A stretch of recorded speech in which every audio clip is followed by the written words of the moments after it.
I want to analyze a specific event that took place within the United Nations on April 7th, because I believe the vast majority of people misinterpreted it entirely. Truly, I mean that. Because when Beijing and Moscow blocked the Security Council's proposal regarding the Strait of Hormuz, Western journalists claimed, well, China and Russia supported Iran. China and Russia represent the antagonists. China and Russia are protecting a government that jeopardizes the international financial system. However, that perspective is flawed. That is an entirely incorrect lens. Because here is the inquiry I want you to consider for a second before I provide the solution. If Beijing blocked this measure, and Beijing is the planet's primary consumer of Iranian crude, and Beijing receives a massive amount of its power through the Strait of Hormuz, then why would Beijing block a proposal meant to unblock the channel? Why would the primary casualty of the Hormuz closure be the party preventing the fix? Contemplate that. Because once you grasp the logic behind that inquiry, you grasp more than just the block. You grasp the whole conflict. You grasp who is actually prevailing, and you grasp why Beijing's move was no blunder. It was the most brilliant tactical maneuver of this whole struggle. Let me explain this precisely. Begin at the start. On April 7, 2026, the UN Security Council held a vote on a measure first introduced by Bahrain. The measure would have permitted states to utilize, and I quote directly, all necessary means to guarantee transit through the Strait of Hormuz. 11 nations voted in favor. Beijing and Moscow blocked it. Pakistan and Colombia chose to abstain. I want to describe exactly what occurred in that chamber because the specifics are quite vital. The initial proposal was extremely bellicose. It would have provided any nation the legal justification to employ combat operations to unblock the channel. Moscow, Beijing, and Paris all argued, no, this is excessive. We cannot permit the use of violence. Consequently, they edited it. They removed all mentions of aggressive combat maneuvers. Even so, Beijing and Moscow blocked it. Then they edited it once more. They removed any mention of Security Council permission altogether. Still, Beijing and Moscow blocked it. They continued to dilute the proposal, making it gentler, removing confrontational wording, and Beijing and Moscow still refused every single time. The U.S. representative claimed Beijing and Moscow backed a government that intends to bully the Gulf into compliance. The UK representative claimed Beijing and Moscow chose to protect their partner, Iran. That is the Western perspective. But is that what happened? Or is a much deeper game being played? Here is my model for grasping this. This relates to something I have mentioned often in international relations. Never focus on what a state says. Always focus on what a state does. And more crucially, always ask who this maneuver actually serves. Apply this to Beijing. Beijing buys roughly 10 to 11 million barrels of crude every day. A major portion originates in the Gulf Zone and travels through the Strait of Hormuz. In principle, Beijing should desire the channel clear. In principle, Beijing is being damaged by the shutdown. But here's the reality. Yes, Beijing is being damaged in the short term, but Beijing does not make choices based on the short term. Beijing makes choices based on the long term. And in the long term, this block is one of the most tactically genius things Beijing has achieved in decades. Let me explain why point by point. Point 1. Grasp what the measure would actually have achieved. Even in its diluted final version, the measure would have provided the United States and its partners the legal authority to employ combat power in or near the Strait of Hormuz. It would have been the UN declaring, yes, Washington, you possess the right to be there. You possess the right to govern this passage. And here's what that implies for Beijing. If Washington successfully clears the channel by force and Tehran is beaten or compelled to yield, then Washington has proven something incredibly vital. It has proven that it can still govern the planet's most vital energy bottleneck. It has demonstrated that the American superpower, even while fading, still possesses the strength to determine who receives energy and who does not. That implies Beijing returns to being reliant on American favor for its power needs. Beijing returns to a reality where Washington can threaten to halt Chinese crude delivery by governing the channel. This is termed the Malacca trap in Chinese tactical thought. Beijing's concern that Washington can choke its economy by governing the maritime routes. Hormuz is the identical issue. It is a bottleneck that Washington, if it governs it, can employ against Beijing. So point one is basic. If Washington wins this measure and employs it to clear the channel by force, Washington wins tactically and Beijing loses. That implies Beijing has every incentive to stop the measure. Point two, grasp what occurs if the channel remains shut. Now, this is where it becomes truly fascinating, because the shutdown of the channel is damaging Beijing, yes, but it is also quickening something that Beijing has been pursuing for decades. The removal of the dollar from global commerce, the erosion of the petrodollar framework, and the expansion of different trade paths that Beijing governs. Let me describe the petrodollar framework first, because it is the foundation of everything. Since 1973, almost all crude globally has been priced in U.S. currency. This was a pact between Washington and Riyadh. The Saudis sell crude strictly in dollars. Washington defends the Saudi government because every nation globally needs crude. Every nation needs dollars. This generates constant global demand for the U.S. currency. It is what permits Washington to issue money, maintain massive debts, and fund its combat empire. Without the petrodollar, Washington cannot sustain being Washington. Now, what occurs when the Strait of Hormuz is shut? Gulf nations cannot ship crude. Petrodollars cease moving. The Gulf nations cease feeding dollars back into U.S. equity markets and U.S. AI computer hubs. The whole financial system of American strength begins to fail. And Beijing is observing this occur, believing this is actually helpful for us. Because every week that the petrodollar framework is under pressure, the globe is being forced to locate substitutes. And the substitutes that exist, the yuan-linked crude commerce, the Silk Road banking systems, the Russian, Iranian, Chinese power links, all serve Beijing.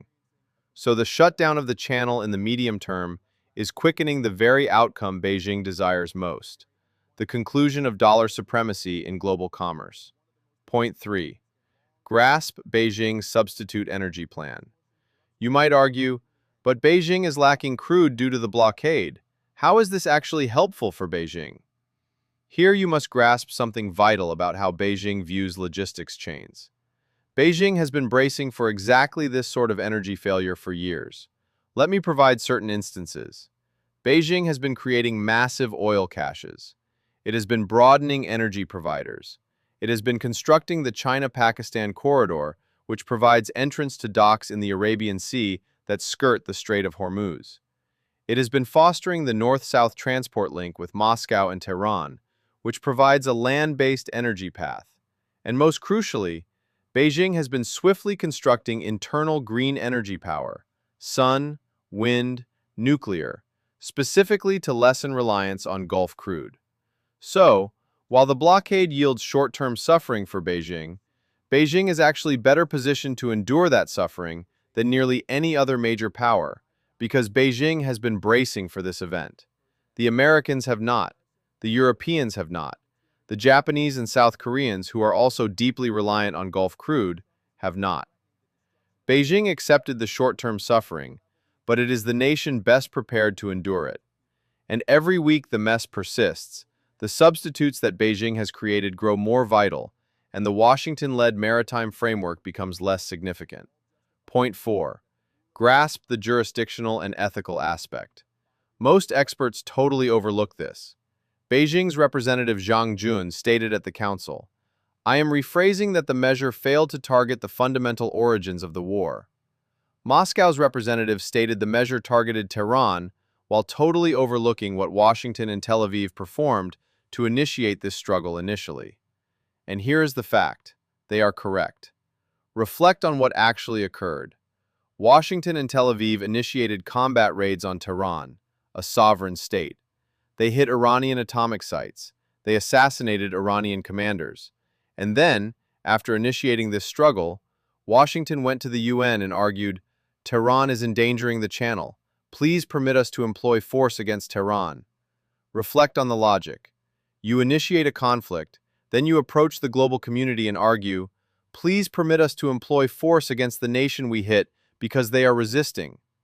This is precisely the sort of tactic that the rest of the global South, Asia, Africa, South America, has been observing for decades, and the globe is exhausted by it. When Beijing blocked this measure, it was not merely shielding Tehran. It was declaring something to every nation that has ever been targeted by American strength. We will not provide Washington a legal seal of consent for this. The response internationally was very distinct from the Western press story.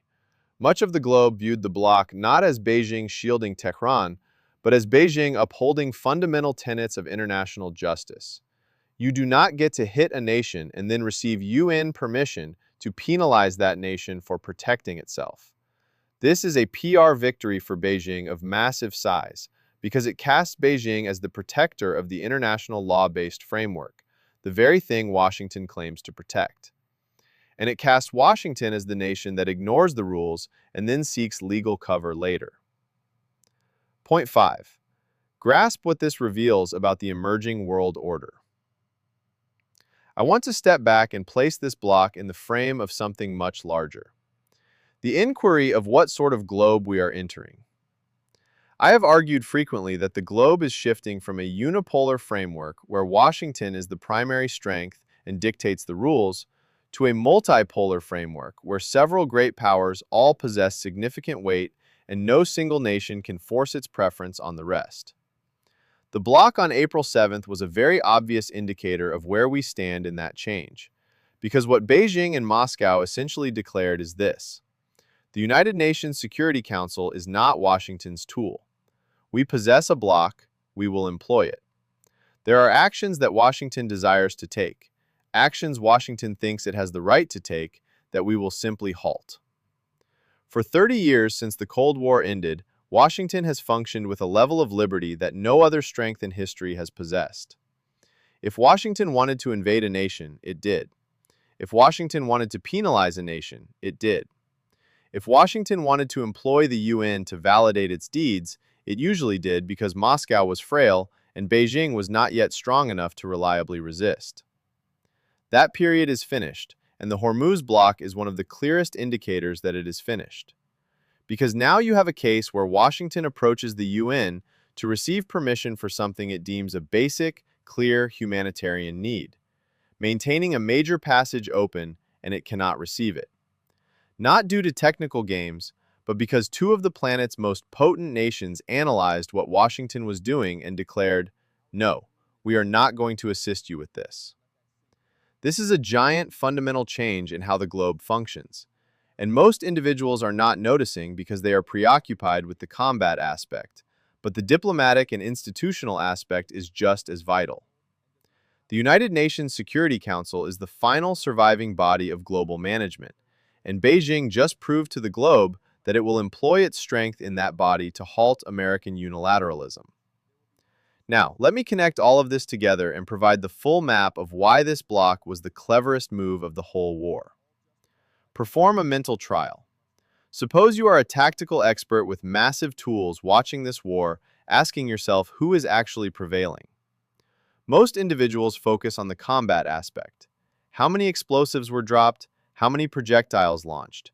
Which party broke more gear? But that is the wrong way to analyze it. Conflict is waged across 4 areas: combat, financial, diplomatic, and storytelling. If you analyze all 4 areas, Beijing's bloc improved its standing in all 4 at once. In combat, Beijing did not fire one shot or spend 1 cent on arms, but it stopped Washington from receiving global legal cover for its combat raids. That degrades Washington's combat standing diplomatically without Beijing taking any combat hazard. Financially, the bloc maintained stress on the petrodollar framework, maintained oil costs high enough to damage the American banking system, and quickened de-dollarization. And it performed this while Beijing's substitute energy network helps it endure the suffering better than its competitors. Diplomatically, the bloc cast Beijing as a protector of international justice and state autonomy in a globe where most nations are not members of the Western camp. This is an incredibly potent message. The global South, which has endured decades of American combat meddling, mostly views Beijing as being on the correct side. And in the storytelling area, Beijing is now sharing a tale about itself that is very attractive to most of the globe. We are not the bully.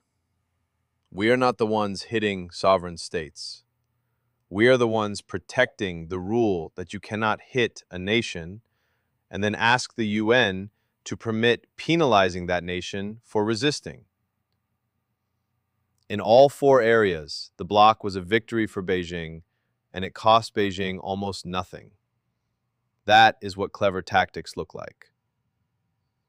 Let me discuss one more detail because I can already anticipate the rebuttal. But Beijing is suffering from the crude deficit. Beijing cannot sustain this tactic forever. Eventually, Beijing will have to settle a clearing of the channel. To that, I respond, yes, you are correct. Beijing cannot maintain a permanent crude deficit. Nobody can. But here is what is vital. Who hits the deadline first? Washington is hitting the limit on defense projectiles. Washington is hitting the limit on political grit at home. Only around 40% of Americans back this struggle. Washington is hitting the limit on financial endurance. Every week of high crude costs adds more stress on the American stock market, the American economy, the American civic system, and Washington is losing partners who are prepared to endure the financial suffering with it. Tehran is hitting the limit on almost nothing. Tehran's economy is actually gaining from the removal of penalties that this struggle has accidentally sparked. Tehran is making more profit from crude sales than it has in years. Tehran has been bracing for this struggle for 25 years. It is not lacking grit or power. And Beijing has its caches, its substitute paths, its internal power output.